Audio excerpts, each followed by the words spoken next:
Chapter 3. Nikolai Sergei came of a good family, which had long sunk into decay.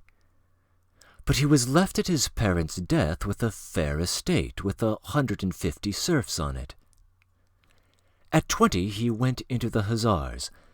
All went well, but after 6 years in the army he happened one unlucky evening to lose all his property at cards.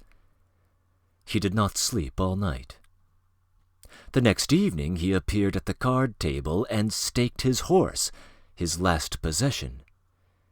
His card was a winning one, and it was followed by a second and a third, and within half an hour he won back one of his villages, the hamlet Ikmenievka, which had numbered 50 souls at the last census. He sent in his papers and retired from the service next day. He had lost 100 serfs forever. 2 months later he received his discharge with the rank of lieutenant and went home to his village. He never in his life spoke of his loss at cards, and in spite of his well-known good nature, he would certainly have quarrelled with anyone who alluded to it.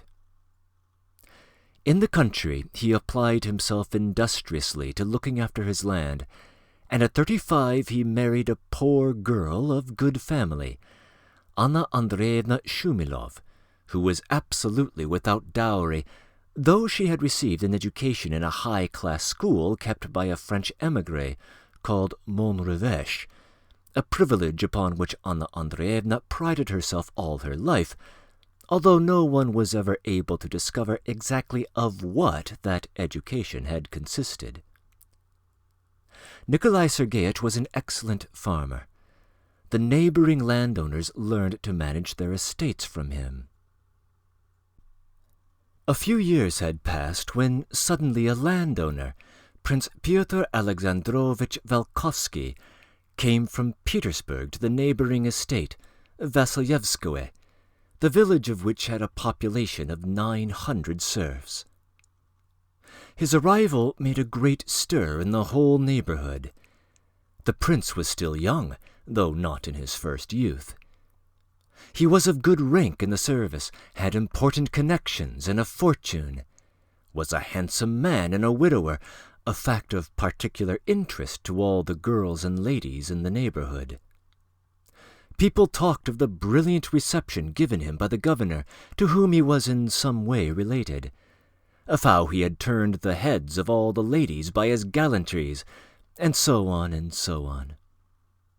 In short, he was one of those brilliant representatives of aristocratic Petersburg society who rarely make their appearance in the provinces, but produce an extraordinary sensation when they do. The prince, however, was by no means of the politest, especially to people who could be of no use to him and whom he considered ever so little his inferiors. He did not think fit to make the acquaintance of his neighbors in the country, and at once made many enemies by neglecting to do so. And so everyone was extremely surprised when the fancy suddenly took him to call on Nikolai Sergei. It is true that the latter was one of his nearest neighbors. The prince made a great impression on the Ikmeniev household. He fascinated them both at once.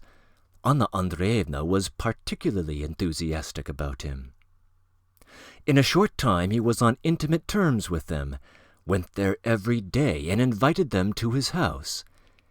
He used to tell them stories, make jokes, play on their wretched piano, and sing.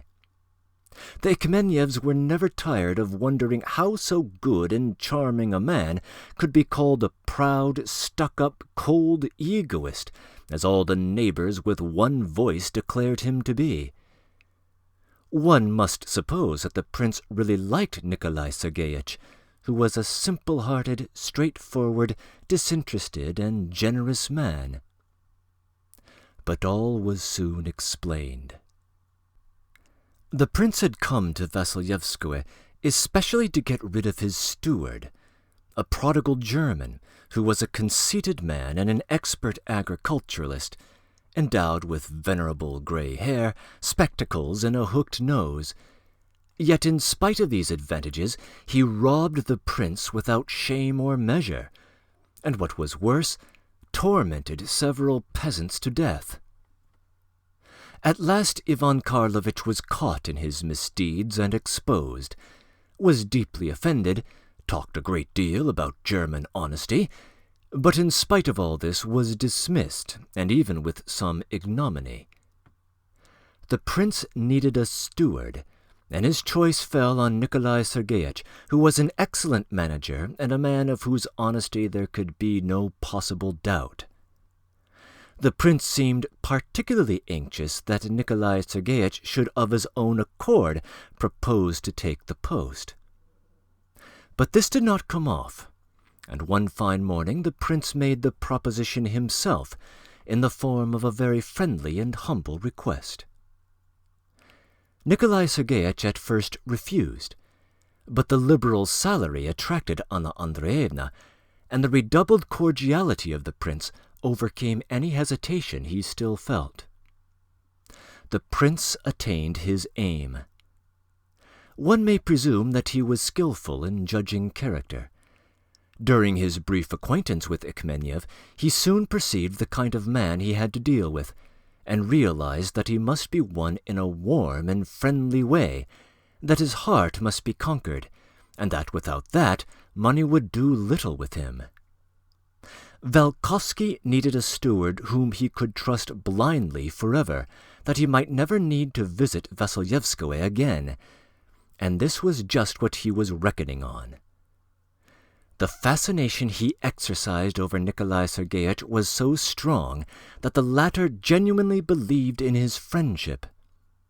Nikolai Sergei was one of those very simple-hearted and naively romantic men who are, whatever people may say against them, so charming among us in Russia, and who are devoted with their whole soul to anyone to whom, God knows why, they take a fancy, and at times carry their devotion to a comical pitch. Many years passed. Prince Falkowski's estate flourished. The relations between the owner of Vasilyevskoe and his steward continued without the slightest friction on either side, and did not extend beyond a purely business correspondence. Though the prince did not interfere with Nikolai Sergeich's management, he sometimes gave him advice which astonished the latter by its extraordinary astuteness and practical ability. It was evident that he did not care to waste money, and was clever at getting it indeed. 5 years after his visit to Vasilyevskoe, the prince sent Nikolai Sergeich an authorization to purchase another splendid estate in the same province with a population of 400 serfs. Nikolai Sergeich was delighted. The prince's successes, the news of his advancement, his promotion, were as dear to his heart as if they had been those of his own brother. But his delight reached a climax when the prince on one occasion showed the extraordinary trust he put in him. This is how it happened. But here I find it necessary to mention some details of the life of this Prince Falkowski, who is in a way a leading figure in my story.